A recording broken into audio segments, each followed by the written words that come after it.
Hey, everybody. Welcome to another Monday Momentum where I'm here to share a good word with you to start your week off right. Today, we're going to talk about how your story is your strategy for success. Listen, if someone puts mute on your resume, would your story be enough to sell them? Will your story be enough to inspire them? Listen, I need you to know that titles fade, stats change, but your story is your strategy that creates change not only in the lives of others, but also helps you see how you have changed throughout your life. And so today I'm going to cover 3 myths that helps you rethink about how your story is a strategy to help you achieve all that your heart desires and also is the precursor to your leadership. And so myth number 1, storytelling is fluff.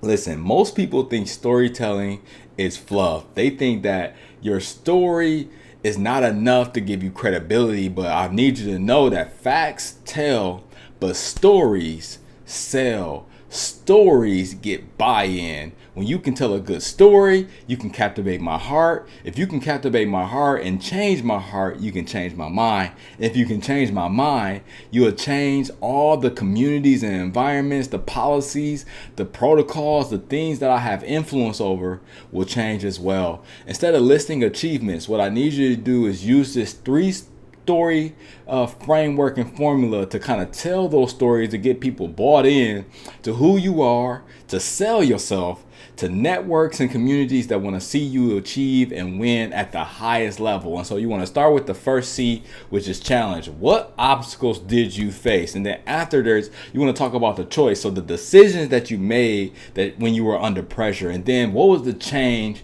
or what was the transformation in the mindset? So challenge, choice, change. If you can talk about those three things in, let's say, a minute to 3 minutes, I promise you, you will captivate all the people that's trying to get you into rooms where you can sell yourself and change your life and the lives of others, especially your legacy, right? And so instead of saying I was a leader in college, right, you actually say, yo, my sophomore year, I was about to quit. I was about to drop out, but I got into this community where I got a chance to serve and lead a campaign that led people to finding me, that helped me, gave me purpose, because now people who want to achieve college success are looking to me for success. So I gotta be successful at this thing. And that changed my path, that changed my GPA, that changed my commitment and my conviction to college. That's a different type of leadership experience versus just saying I was just a leader, right? Myth number 2, my story isn't big enough. Sometimes here's the problem, right? You feel like your story is not strong enough. It's not dramatic enough. It's not groundbreaking enough. But the reality is your audience craves a relatable, reliable, relevant topic, not an epic one. Right? So why don't you try to highlight that 2-inch win that helped you lead to a 2-mile lesson, right? A 2-inch win that led to a 2-mile lesson. And so maybe you can say something like, I remember volunteering for this event and nobody showed up. And what that taught me was that leadership is not about applause. It's about taking the small steps to commit to a small action. And now when I go to that event, hundreds of people are showing up. And guess what? It's because I showed up at the first one where nobody was at, where I found my assignment, I found my calling, and now I'm leading in ways where hundreds of people are showing up. Listen, a volunteer experience can literally be the thing that changes your life forever. It did for me.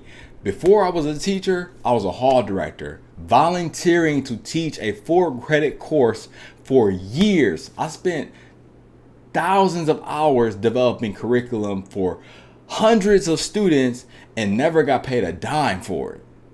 But now I'm a full-time faculty member teaching leadership studies. I have students who are world travelers, doctors, lawyers, grad students, right, getting their PhDs. I have students who's making hundreds of thousands of dollars a year. I have students who are impacting hundreds and thousands of people a year. I have students who are working for Fortune 500 companies, all because I answered the call for volunteering. 2-inch win, 2-mile lesson, y'all. Listen, I want to make sure I give you this last one. So myth number 3, stories distract your strategy. Listen, you think storytelling gets you off track, but the reality is your story is your strategy to all of the success that you want to see in your life. Every story that you have is a clear idea, a clear takeaway, a clear message to your audience to let them know that you belong here, right? Your audience is waiting on you to tell your story. And if your story is not something that you're ready to tell, you don't use the stage to heal. You heal before the stage, and then you get on the stage with your healing so that you can show other people who are going through that experience that, number one, they're not alone, but two, that they can overcome this.